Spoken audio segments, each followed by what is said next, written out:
Hey guys, how's it going? Stoud Man coming back at you once again. And yes, I'm still sick. I'm going to be sick in every single video that I do this week. I apologize, but there was no way to avoid it. Anyways, today I'm going to be talking to you about some Harryhausen movies that I watched recently. Because as I said, I wanted to go from watching The Creature from the Black Lagoon to watching some more B movies from the era. And well, the only thing that I had on my shelf that was kind of close to what I was looking for was this that I recently got actually from Fry's for about $1.50, I think.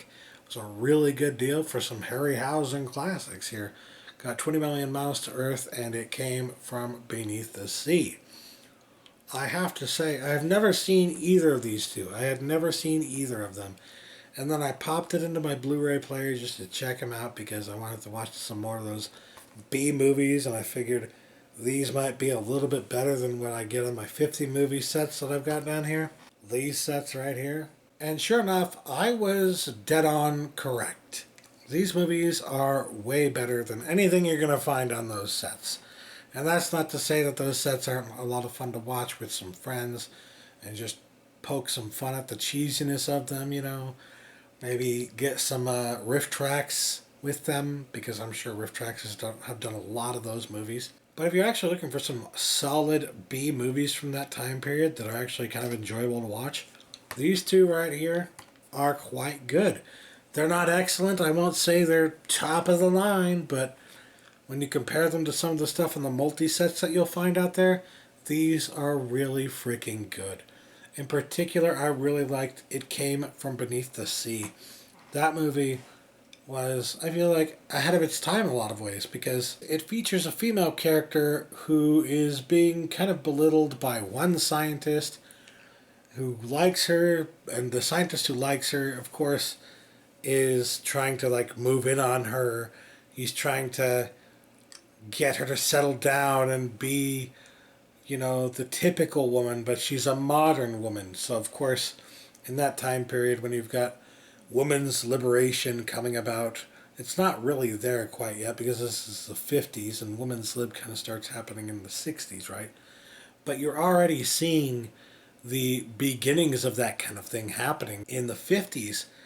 And this is a movie that kind of showcases that in a lot of ways, rather than just putting women in their place, which is what you see in a lot of these fucking movies. A lot of these movies, these B movies from the 50s and the 60s, are sexist as hell. But this movie, although there are moments of sexism in it, that they actually try to address that in some way, and I really appreciated that because I don't think you don't see that every day. You don't see that from movies of that time period very often. So it was really cool to see that. And then the creature effects were freaking amazing, obviously, because it's Ray Harryhausen. And the story was pretty damn good, too. Yes, they have a lot of pseudoscience in it. That's like a characteristic of the B movie. But it was, you know, fairly solid pseudoscience. Not accurate, per se. But it was, you know, a fun little watch. Fun little thing. Obviously, B movies are also influenced by the fears of the time, fears of, you know, the atomic age and whatnot, which is laid out in the very beginning of them. In the beginning of pretty much every B movie that you'll ever see, you always hear a narrator telling you about how, in the beginning of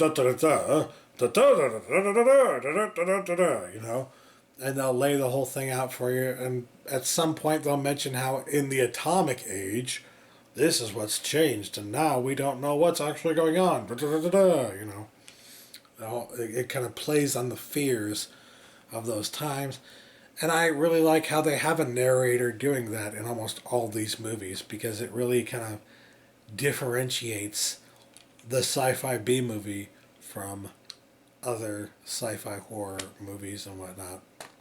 And these two definitely fall in line with that trope. So, really good stuff. And yeah, the story for It Came From Beneath the Sea was actually really cool.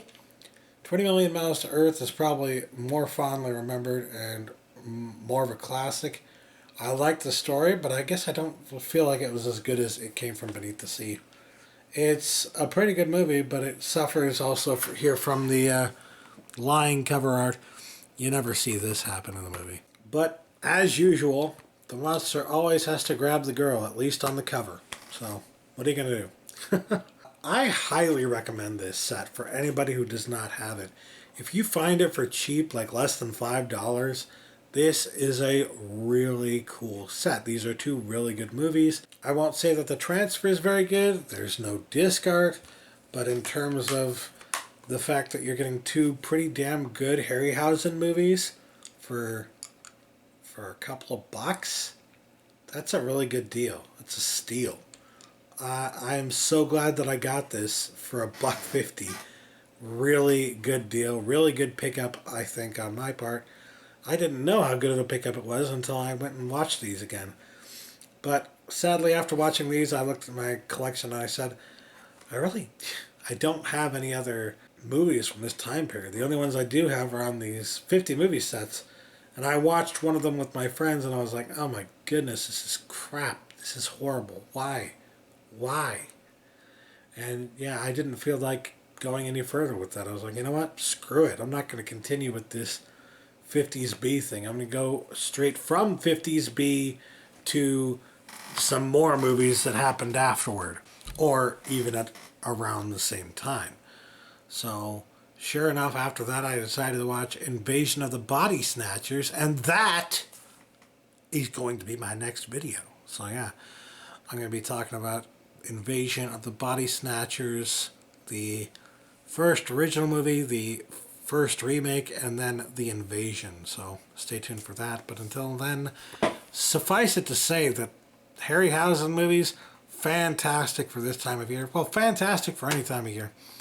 But to see these B movies in particular, these B horror movies, so much fun around Halloween. Can't recommend it highly enough. And it's very, very cheap. If you can find it out there, it's probably not going to be more than $5. So, go for it. Anyways, that'll do it for me. Thanks for watching, you guys. Catch you later. Peace.